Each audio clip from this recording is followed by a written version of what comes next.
નમસ્કાર, media news સાથે હું છું જયેશ। મહત્વપૂર્ણ સમાચાર ભારત રત્નને લઈને એક સાથે ત્રણ નામો આજે ભારત રત્નને લઈને જાહેર કરવામાં આવ્યા છે અને આજે પૂર્વ પીએમ ચૌધરી ચરણસિંહ તેમને પણ ભારત રત્ન આપવાની જાહેરાત કરી દેવામાં આવી છે। એ સિવાય પૂર્વ પીએમ નરસિમ્હા રાવને પણ ભારત રત્ન અપાશે। વૈજ્ઞાનિક MS સ્વામીનાથનને પણ ભારત રત્ન એનાયત થશે। વડાપ્રધાન નરેન્દ્ર મોદીએ સોશિયલ મીડિયામાં આ અંગે જાણકારી આપી છે। 3 ભારત રત્નની આ એક સાથે જાહેરાત કરવામાં આવી છે।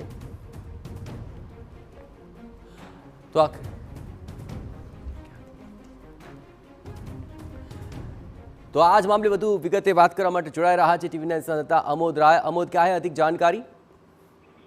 देखिए, 3 लोगों को आज 3 देश के महान रत्नों को आज भारत रत्न दिया गया है। उसमें सबसे महत्वपूर्ण है PB नरसिम्हा राव, चौधरी चरण सिंह और MS स्वामीनाथन। इन तीनों को ही आज एक साथ भारत रत्न देने की घोषणा की गई है। प्रधानमंत्री ने ये जानकारी ट्वीट करके दिया है और महत्वपूर्ण बात यह है कि इस घोषणा से पहले बीजेपी अध्यक्ष JP नड्डा, गृह मंत्री अमित शाह और प्रधानमंत्री करीब आधे घंटे 45 मिनट तक बैठकर मंत्रणा किए थे। उसके बाद ये घोषणा सीधे ट्वीट किया गया और जानकारी दी गई देश को कि इन तीनों को दिया गया है भारत रत्न।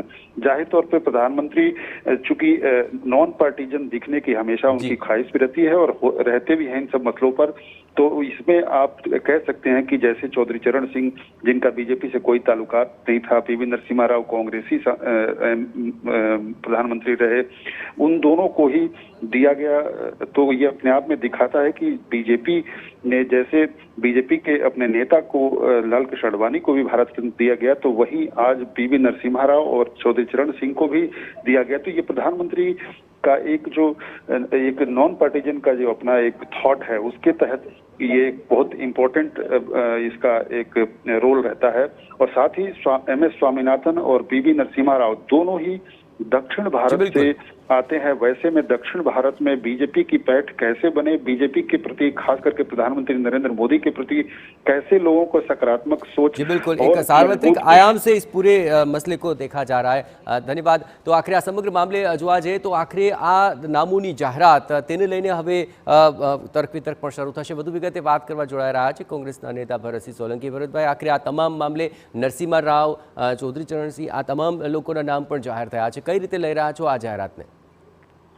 સ્વર્ગસ્થ નરસિંહરાવજી એ દેશના રાજકારણમાં ખૂબ મહત્વના સ્થાન ભોગવ્યા હતા અને વડાપ્રધાન તરીકે, કોંગ્રેસના અધ્યક્ષ તરીકે એમણે આ દેશના લોકોની સેવા કરવા માટે આ દેશમાં ગાંધી, નહેરુ અને સરદારના રસ્તે માર્ગદર્શન મેળવી અને આ દેશને આર્થિક ઉન્નતિ તરફ લઈ જવામાં ખૂબ મહત્વનો ફાળો આપ્યો હતો। जी बिल्कुल भरतभाई, खास कर 4 नामों एक बाद एक जाहिर थया छे અને તેમાં એક સાર્વત્રિક રીતે સૌ કોઈની સ્વીકાર્યતા કરવામાં આવી છે। સરકારના આ નિર્ણયને લઈને આપ શું કહેશો? નરસિંહરાવજીની બાબતમાં તો સ્પષ્ટ મેં જે કહ્યું, એક વિચક્ષણ પ્રતિભા જે દેશનું નેતૃત્વ કર્યું, વડાપ્રધાન તરીકે કર્યું અને કોંગ્રેસના અધ્યક્ષ તરીકે કર્યું અને દેશમાં નવી આર્થિક નીતિ એ જે લઈને આવ્યા, જે મહાત્મા ગાંધી, જવાહરલાલ નહેરુ અને સરદારના માર્ગદર્શન હેઠળ એ બહુ પ્રશંસનીય કામગીરી રહી। બિલકુલ, ખાસ કરીને વૈજ્ઞાનિકનું પણ નામ છે, લાલકૃષ્ણ અડવાણીનું પણ નામ છે। આ અંગે પણ આપનું રિવ્યુ જાણવા માંગીશ। એ હવે આ દેશની સરકારનો જે કંઈ નિર્ણય હોય, પણ નરસિંહરાવની બાબતમાં અમારો સ્પષ્ટ નિર્ણય મેં તમને આપ્યો છે। चलो आभार भरतसिंहजी बात करवा बदल। तो आखिर नरसिम्हा रावने लईने तेओ स्पष्टपणे खुशी व्यक्त करी रह्या छे अने नामोने लईने तेओ कोई मत नहीं आपी रह्या, परंतु आजे वडाप्रधान नरेंद्र मोदी सोशल मीडिया थकी आ जाणकारी आपी हती अने पूर्व PM चौधरी चरणसिंहने पण भारत रत्न आपवानी जाहेरात करवामां आवी छे अने PM नरसिम्हा रावने पण भारत रत्न अपाशे।